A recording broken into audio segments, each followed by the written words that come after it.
latihan kemarin. Latihan pembelajaran mendalam. Oke, langsung aja ke modulnya. Dari yang pertama, itu ada menerapkan pola pikir bertumbuh atau growth mindset. Jadi pola pikir bertumbuh itu keyakinan bahwa kemampuan dan kecerdasan dapat dikembangkan. Pola pikir ini sangat penting karena mendorong siswa untuk tidak menyerah saat menghadapi tantangan yang kompleks. Contohnya, saat menghadapi tantangan, siswa dengan pola pikir bertumbuh melihat tugas sulit sebagai kesempatan untuk belajar, bukan sebagai bukti keterbatasan. Misalnya, anak kesulitan menggunting mengikuti pola pikir tetapnya, anak akan menyerah dan bilang, aku memang tidak bisa menggunting. Tapi pola pikir berkembangnya, kita harus mendorong supaya anak itu terus mencoba sehingga anak percaya kemampuan bisa berkembang lewat usaha dan latihan. Dari anak yang masih mempunyai pola pikir tetap, harus kita rubah supaya anak itu mempunyai pola pikir yang berkembang. Tuh, caranya guru membimbing anak tersebut atau bisa dengan memotivasi anak tersebut. Kayak biasanya kan anak-anak suka nyerah duluan gitu ya, kayak saya nggak bisa gitu kan, padahal belum nyoba gitu. Nah, guru harus memotivasi anak itu supaya anak itu terus mencoba dan paham bahwa kemampuan itu bisa berkembang lewat usaha dan latihan. Ya, boleh bertanya? Boleh dulu. Terkait pola pikir bertumbuh yang menyerah itu, aku memang tidak bisa mengerti. Dengan kalimat seperti apa? Contoh pola pikir bertumbuh ketika anak memang tidak bisa menggunting. Kalimatnya yang bisa memotivasi anak itu seperti apa? Misalnya anak itu baru dibagikan tugasnya, langsung bilang aku tidak bisa. Guru mungkin bisa berkata, wah motongnya bagus sekali, yuk kita coba lagi. Mungkin kalau pelan-pelan bisa lebih rapi, kalau pelan-pelan kamu bisa buat mengikuti pola itu. Seperti itu dulu. Ada lagi yang mau ditanyakan? Sudah, kita lanjut ke slide berikutnya. Oke, yang kedua, ketekunan dan usaha. Bahwa usaha adalah jalan menuju bisa, bukan sekedar bakat. Contohnya, saat anak kesulitan menyusun balok agar tidak jatuh, ia tidak langsung menyerah. Tetapi anak itu mencoba lagi dengan mengganti posisi balok sampai akhirnya bisa membuat menara yang kokoh. Itu contoh ketekunan dan usaha yang harus dimiliki peserta didik, seperti itu. Yang ketiga, ada menerima umpan balik. Jadi saat anak tersebut melihat kritik atau saran dari kita itu bukan langsung ngedown gitu. Jadi anak itu harus bisa melihat bahwa kritik itu untuk membuat kita perbaikan atau membangun gitu lah. Jadi contohnya itu setelah mewarnai gambar keluar garis, guru memberi saran, coba pelan-pelan ikuti garisnya ya. Anak lalu mencoba lagi dengan lebih hati-hati di gambar berikutnya. Jadi anak tersebut saat menerima kritik tidak langsung down gitu. Lanjut ke modul 2. Itu adalah konsep dan keterkaitan, kerangka, prinsip, dan pengalaman belajar. Pembelajaran mendalam berfokus pada pemahaman yang utuh dan relevan. Konsep ini terdiri dari 3 elemen. Yang pertama adalah kerangka pembelajaran.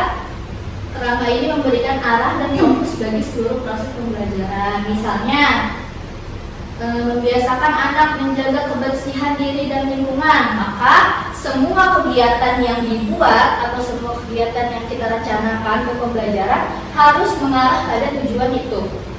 Misalnya, ini kan membiasakan anak menjaga kebersihan. Berarti pembelajarannya kita biasakan untuk cuci tangan sebelum makan atau membuang sampah pada tempatnya, seperti itu. Kemudian ada prinsip pembelajaran, yaitu keyakinan dasar tentang bagaimana pembelajaran yang efektif bisa terjadi. Prinsip pembelajaran ini ada dua, yaitu prinsip keterhubungan dan prinsip kolaborasi. Prinsip keterhubungan itu yaitu belajar itu harus dekat dengan dunia nyata anak. Contohnya, saat kita belajar mengangkat tema tentang buah, guru tidak hanya menunjukkan gambar. Biasanya kan hanya menunjukkan gambar atau poster gitu ya. Tapi guru juga harus menghadirkan buah asli untuk diraba, dicium, dan dicicipi. Kemudian prinsip kolaborasinya, anak belajar lebih efektif ketika bekerja sama. Contohnya, anak diminta menyusun balok menjadi rumah bersama teman. Mereka belajar bergiliran, berbagi, dan bekerja sama menyelesaikan bangunan. Ditanyakan? Udah? Kita lanjut. Yang ketiga adalah pengalaman belajar, kegiatan nyata yang dilakukan anak untuk mencapai tujuan sesuai kerangka dan prinsip yang sudah ditetapkan. Contohnya adalah jika kerangka dan prinsipnya tadi itu menjaga kebersihan dan kolaborasi atau kerjasama, maka pengalaman belajarnya bisa berupa anak bersama kelompoknya diajak membersihkan halaman sekolah atau merapikan mainan setelah bermain. Dengan begitu, anak mengalami langsung pentingnya bekerja sama dan bertanggung jawab menjaga lingkungan. Jadi, antara konsep, keterkaitan kerangkanya, prinsip, dan pengalaman belajar itu harus berkaitan supaya pembelajarannya lebih efektif. Coba boleh tanya lagi, Silakan. lagi ke slide sebelumnya. Tadi kan disampaikan harus nyambung ya antara itu. Coba slide berikutnya, sebelumnya. Tadi yang buah ya. Tadi yang buah ya. Ya bagus, anak real ya, dia tentang buah menunjukkan. Nah kolaborasinya kenapa ngambilnya rumah? Nggak nyambung itu kan. Kalau memang itu memang mau dicontohkan buah, kolaborasinya buah, misalnya anak bekerja sama bikin jus seperti itu ya. Jadi nyambung nih antara temanya buah, nggak yang ke Jadi prinsip rumah kolaborasinya gitu. contohinnya sekalian nyambung gitu ya. Ya supaya guru yang lain pun mungkin lebih jelas ya gitu. Itu aja sih revisinya kalau menurut saya. Ya, lanjut. Ada lagi guru? Cukup. Yang ketiga adalah menganalisis penerapan prinsip dan pengalaman belajar. Analisis ini dilakukan dengan meninjau materi ajar, video, atau kegiatan kelas untuk melihat seberapa baik mereka mengimplementasikan prinsip dan pengalaman pembelajaran mendalam. Misalnya, saat menganalisis prinsip, apakah kegiatan ini memancing rasa ingin tahu anak? Atau apakah ada pertanyaan terbuka yang membuat anak bereksplorasi? Atau apakah kegiatan ini mendorong anak untuk bekerja sama atau berdiskusi? Itu. Kemudian analisis pengalaman belajarnya bisa dengan apakah anak hanya diminta menghafal atau mereka diajak melakukan aktivitas nyata atau kegiatan yang dilakukan sudah relevankah dengan kehidupan sehari-hari anak. Contohnya, materinya gambar halaman sekolah yang kotor karena sampah berserakan. Menganalisis prinsipnya, guru mengajukan pertanyaan terbuka apa ya yang bisa kita lakukan supaya halaman sekolah bersih dan indah. Pertanyaan ini relevan dengan kehidupan nyata anak dan mendorong mereka untuk berpikir serta berdiskusi dan juga memenuhi prinsip keterhubungan dan kolaborasi. Kemudian saat menganalisis pengalaman belajar, setelah diskusi, anak bisa diajak praktik langsung seperti memungut sampah bersama, memilah sampah organik dan plastik atau anorganik, lalu menaruh di tempat yang sesuai. Pengalaman belajar nyata ini yang melatih tanggung jawab dan kerjasama. Gitu. Oke, untuk modul 1 dan 3 ada yang ingin bertanya lagi untuk guru lain?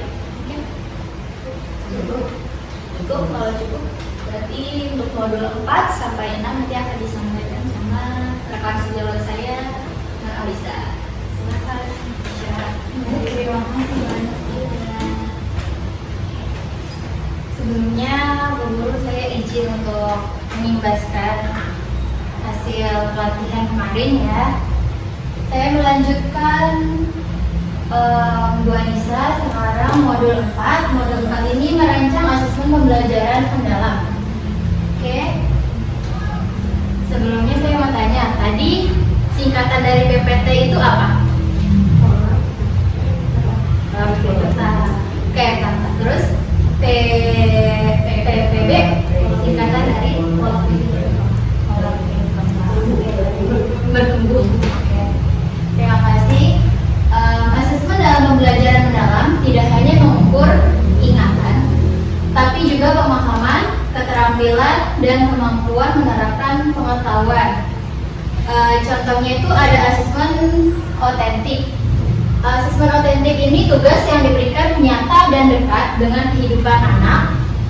Contohnya seperti anak diminta memilah sampah organik dan anorganik setelah makan bersama, seperti yang pernah kita lakukan.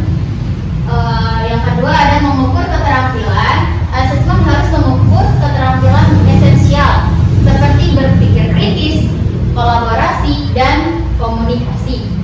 Contohnya saat membuat kolase dari daun kering, guru menilai bagaimana anak bekerja sama kayak berbagi lem, terus berbagi gunting, dan berdiskusi bagaimana nih caranya kolase pakai daun kering ini, terus bagaimana daun kering ini dilem secara rapi gitu. Nah, yang ketiga ada umpan balik konstruktif, yaitu asesmen berfokus pada memberikan umpan balik yang membantu siswa tumbuh dan berkembang. Contoh, wah bagus sekali warnanya, coba kalau daunnya ditempel lebih rapat, gambarnya tuh akan lebih indah loh, gitu contohnya. Mungkin ada contoh yang lebih baik lagi gitu. Next, terima kasih. Yang kelima, menyusun rencana pembelajaran mendalam. Rencana pembelajaran mendalam itu perlu berbeda dengan rencana biasa. Yang pertama, tentukan tujuan yang fokus pada pemahaman. Terus, bukan hanya hafalkan. Nah, yang kedua, pilih pengalaman belajar yang menantang. Misalnya anak berkelompok memilah sampah gitu. Yang ketiga, kalau misalnya menantang kan memilah sampah nih, kayak kita pernah belajar memilah sampah organik dan organik gitu kan, anak kan suka keliru kan. Nah itu kan menantang kan, mana yang kering, mana yang basah, mana yang bisa diolah lagi, diurai lagi, mana yang langsung dibuang gitu kan. Yang ketiga, integrasikan asesmen otentik. Integrasikan asesmen otentik. Guru menyiapkan cara menilai sejak awal, bukan hanya tanya jawab, tapi melalui aktivitas nyata anak. Dan yang terakhir itu adalah alokasi waktu fleksibel, yaitu guru memberi waktu cukup lama agar anak bisa mencoba berkali-kali. Gitu. Next, ada yang ke-6. Yang ke-6, mengimplementasikan dan merefleksikan implementasi pembelajaran. Guru bertindak sebagai fasilitator. Contohnya dengan bertanya, kalau ada kulit pisang, kita buang kemana ya? Anorganik kah? Organik kah? Anorganik gitu. Anak mencoba langsung, bukan sekedar menjawab gitu. Kayak misalnya kita menyediakan wadah. Ini ada tempat sampah organik, ada tempat sampah anorganik. Nah, kita kasih nih kulit pisang, kita buangnya di mana ya? Gitu. Jadi bukan hanya pertanyaan, tapi ada tanya. Lalu tadi refleksi guru, apakah tujuan pembelajaran tercapai Apakah siswa menunjukkan pemahaman yang mendalam dengan bertanya apakah anak sudah paham perbedaan sampah organik dan organik? Itu refleksi guru. Nah, yang ketiga ada refleksi siswa, yaitu guru bertanya sederhana. Tadi siapa yang senang jadi petugas kebersihan? Nah, anak menjawab dengan perasaan mereka gitu. Mungkin yang ketujuh lanjut Bu Miss. Yang ketujuh merancang dan mengimplementasikan inquiry kolaboratif. Nah, inquiry kolaboratif ini itu proses penyelidikan yang dilakukan secara bersama-sama oleh sekelompok orang untuk mencari jawaban dalam kelompok belajar pelatihan. Ini adalah cara efektif untuk belajar dari pengalaman dan perspektif satu sama lain. Yang pertama itu merancang inquiry dengan satu, pertanyaan pemicu. Pertanyaan pemicu, guru mengajak anak bertanya, mengapa kita harus membuang sampah di tempatnya? Nah, terus yang kedua, proses bersama. Anak berdiskusi sederhana dalam kelompok kecil, misalnya saling menceritakan pengalaman di rumah saat buang sampah. Nah, di rumah itu misalnya kayak dia benar kan nih buang sampahnya pada tempatnya gitu. Yang ketiga, produk akhir. Hasil kelompok berupa gambar atau tempelan sederhana sampah organik ditempel di tempat sampah. Gitu, kayak sebelumnya tadi yang sudah dijelaskan. Nah, sampah plastik ditempel di tempat sampah organik dan sampah plastik ditempel di tempat sampah anorganik. Selesai? Oke, tadi presentasikan modul 4 dan sampai 7. Dari modul 4 sampai 7 apa ada yang mau dievaluasi atau ada pertanyaan lagi? Silakan. Terima kasih. Alhamdulillah. Nah, ini adalah contoh perencanaan pembelajaran mendalam. Contoh RPP pembelajaran mendalam. Yang pertama itu sama ya kayak kemarin, ada tujuan pembelajarannya, terus target peserta didiknya, kemudian ada alokasi waktunya juga. Tetapi di pembelajaran mendalam ini sekarang ada identifikasi dimensi profil lulusan. Dimensi profil lulusan itu ada 8. Yang pertama, keimanan dan ketakwaan pada Tuhan Yang Maha Esa, kekeluargaan, penanganan kritis, kreativitas, kolaborasi, kemandirian, kesehatan, dan komunikasi. Jadi di RPP pembelajaran mendalam itu, walaupun dimensi profil lulusannya ada 8, tapi kita pilih dulu nih mana yang kira-kira di hari itu sangat ditanamkan dimensi profil tersebut. Jadi nggak harus semua 8 dimensi itu ditanamkan pada saat hari itu. Jadi kita bisa milih mau keimanan dan ketakwaan kepada Tuhan Yang Maha Esa dan kreativitas misalnya pada hari itu, yang kemandirian misalnya 3 dimensi profil itu tidak harus semua dimensi profil lulusan kita cantumkan atau kita tanamkan pada hari itu. Ya. Itu identifikasi. Kemudian lanjut ke desain pembelajaran. Desain pembelajarannya ada praktik pedagogis. Yang pertama, guru sebagai fasilitator. Ya, pada hari itu guru sebagai fasilitatornya itu bagaimana? Misalnya guru menciptakan lingkungan belajar yang interaktif dan menyenangkan. Alih-alih hanya memberikan informasi, guru memfasilitasi eksplorasi siswa melalui kegiatan, permainan, dan diskusi. Kemudian praktik pedagogis yang kedua ada pembelajaran berbasis pengalaman. Dijelaskan juga pada hari itu siswa diajak untuk belajar melalui pengalaman langsung. Di LPP ini kan temanya adalah mengenali tubuh sendiri. Nah, contohnya dalam konteks mengenali tubuh, siswa tidak hanya mendengarkan penjelasan, tetapi juga menyentuh, menunjuk, merasakan bagian tubuh mereka sendiri. sehingga konsep lebih mudah dipahami. Ketiga, ada diferensiasi pembelajaran. Guru menyadari bahwa setiap siswa memiliki cara belajar dan kecepatan yang berbeda. Maka dari itu, guru menyediakan beragam aktivitas. Misalnya, ada siswa yang lebih suka mewarnai, maka dia dimasukkan kelompok kegiatan mewarnai. Kemudian ada juga siswa yang suka menempel dan menggunting, maka dia dimasukkan ke dalam kelompok yang aktivitasnya menggunting dan menempel. Jadi gak hanya satu kegiatannya pada saat itu, ragam pembelajarannya tidak hanya satu, bisa berdiferensiasi. Kemudian penilaian formatif berkelanjutan.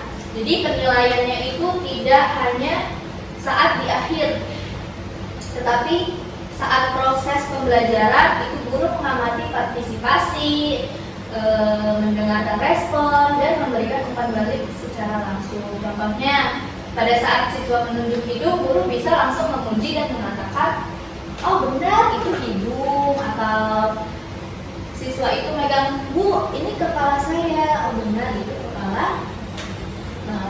gitu. Hal ini membantu pemahaman siswa dan menyesuaikan pembelajaran secara real time atau secara nyatanya. Kemudian penggunaan media pembelajaran yang konkret dan bervariasi. Guru menggunakan berbagai media yang menarik dan mudah dipahami, seperti lampu dan gerakan lampu, atau gerak dan lampu ya biasanya kita kenali, atau boneka tangan dan gambar besar, cermin untuk melihat dan menunjuk bagian tubuhnya, atau aktivitas menggambar dan mewarnai. Seperti itu. Jadi supaya mereka lebih menarik dalam belajar, lebih ada semangatnya, nggak bete duluan gitu di kelas, cuma hanya belajar misalnya nulis lah yang ada di papan tulis, itu kan bosan ya, cepat bikin murid bosan. Yang terakhir ada penguatan positif, yaitu guru memberikan pujian, bisa dengan pujian atau tepukan tangan, atau yang paling gampang adalah senyuman setiap kali siswa berhasil menyebutkan atau menunjuk bagian tubuh yang benar, sehingga kepercayaan diri siswa terbangun dan mendorong mereka untuk terus berpartisipasi aktif. Itu praktik pedagogis dari desain pembelajaran. Selanjutnya di FPP itu ada kemitraan pembelajaran.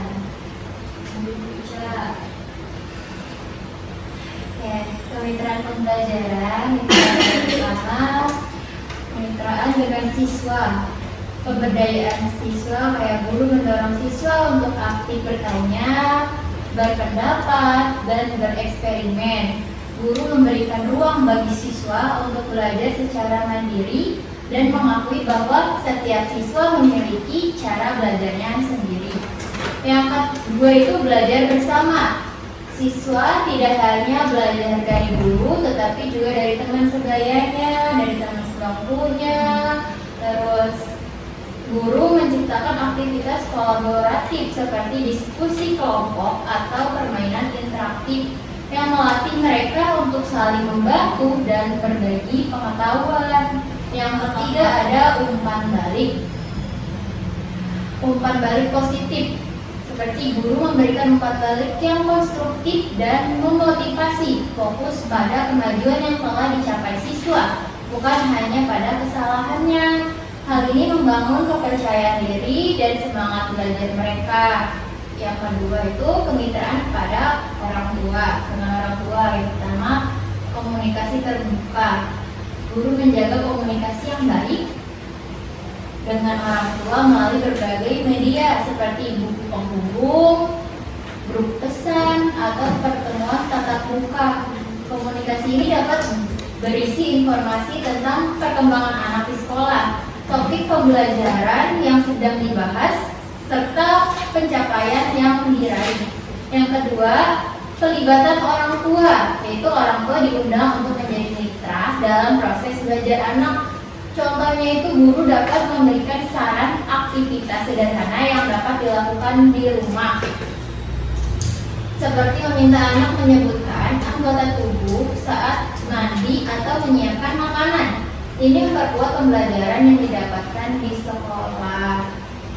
Pemahaman bersama, guru dan orang tua bersama-sama memahami dan mendukung tujuan pembelajaran anak. Misalnya, saat guru sedang mengenal konsep tubuh, orang tua dapat melanjutkan pembahasan tersebut di rumah, sehingga pembelajaran menjadi lebih konsisten dan efektif.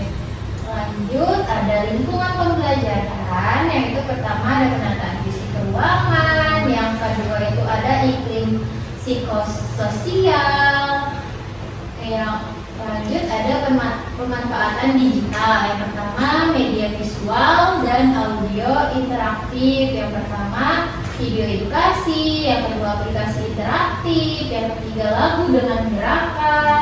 Nah, yang kedua ada alat bantu kreativitas, kayak seperti menggambar digital. Lalu ada proyek fotografi. Yang ketiga ada platform komunikasi. Lanjut ke langkah-langkah pembelajaran.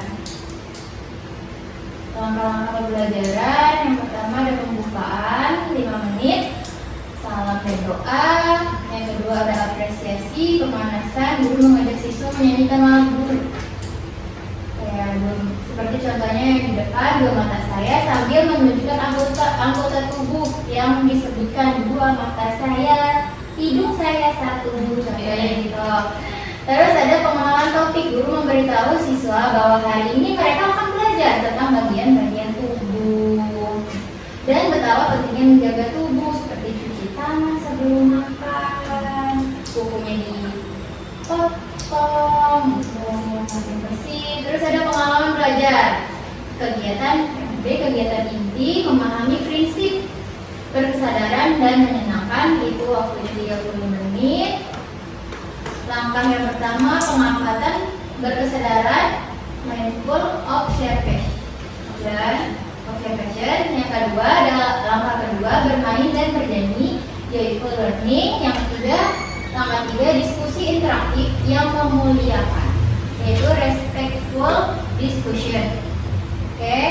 Mengaplikasi prinsip bermakna dan menyenangkan, itu waktunya 30 menit. Langkah 1 proyek tubuhku, meaningful project. Yang kedua, langkah 2 bermain peran, yaitu joyful role play. Lalu lanjut ada merefleksi prinsip berkesadaran dan bermakna, waktunya 30 menit. Langkah ke-1 lingkaran refleksi, mindful reflection circle. Yang langkah kedua ada diskusi nilai, meaningful discussion. Yaitu ada selanjutnya ada asesmen pembelajaran. Yang pertama ada asesmen awal pembelajaran, diagnostik. Asesmen ini dilakukan sebelum pembelajaran dimulai untuk mengidentifikasi pengetahuan awal siswa. Yang kedua ada asesmen proses pembelajaran, formatif. Asesmen ini dilakukan selama pembelajaran berlangsung. Fokusnya adalah memberi umpan balik dan memantau kemajuan siswa. Ketiga ada asesmen akhir pembelajaran, yaitu sumatif. Asesmen ini dilakukan di akhir pembelajaran untuk mengukur pencapaian siswa dan merencanakan tindakan lanjut. Ini contoh soal untuk asesmen. Contoh asesmen awal, seperti guru bertanya sambil menunjuk bagian tubuhnya sendiri, atau guru meminta siswa menunjuk bagian tubuhnya. Dan asesmen prosesnya yaitu memantau kemajuan belajar siswa selama proses pembelajaran berlangsung. Kemudian ada penilaian antar siswa saat bermain, seperti tebak-tebakan anggota tubuh. Jika Vina berhasil menebak, beri dia tepuk tangan ya. Jika temanmu masih bingung, kamu bisa bantu dia menunjuk bagian tubuh ya. Nah, itu masuk ke penilaian sejauhan atau antar siswa. Kemudian memberikan soal interaktif selama kegiatan, seperti membagikan potongan-potongan gambar bagian tubuh. Siswa diminta bekerja sama untuk menyusun menjadi gambar yang utuh. Asesmen akhirnya yaitu mengukur pencapaian akhir siswa setelah semua materi disampaikan, seperti guru mengambil siswa secara bergantian, kemudian bisa dengan hasil karya atau guru menilai hasil gambar atau kolase yang dibuat siswa. Kemudian ada pertanyaan refleksi. Setelah semua aktivitas selesai, guru bertanya kepada siswa, apa yang paling kamu sukai dari tubuhmu, mengapa, atau sekarang kamu sudah tahu nama-nama bagian tubuh, apa yang akan kamu lakukan untuk merawatnya. Itu dari pertanyaan refleksi setelah kita selesai atau pembelajaran selesai. Di sini ada contoh rubrik penilaian unjuk kerja. Temanya seperti tadi, mengenali bagian tubuh. Sini ada nama siswa, tanggal, dan indikator penilaiannya. Indikator penilaiannya yaitu di sini siswa dapat menunjuk dan menyebutkan nama anggota tubuhnya yang benar. Di rubrik penilaian unjuk kerja ini ada bagian kriteria belum terlihat, mulai terlihat, berkembang sesuai harapan, dan sangat baik. Ada catatan tambahan juga di bawah rubrik penilaian ini tadi. Seperti itu contoh dari perencanaan pembelajaran mendalam. Ada yang mau ditanyakan sebelumnya?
dari rencana pembelajaran yang sudah kita buat, yang sudah kita buat, mudah-mudahan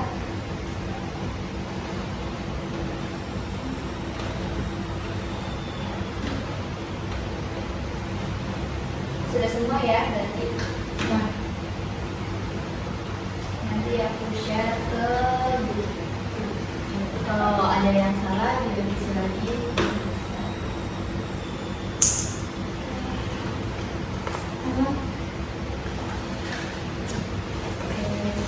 Sekian penjelasan dari kami. Mohon maaf bila ada salah atau kekurangan dalam menyampaikan. Wassalamualaikum warahmatullahi wabarakatuh. Waalaikumsalam.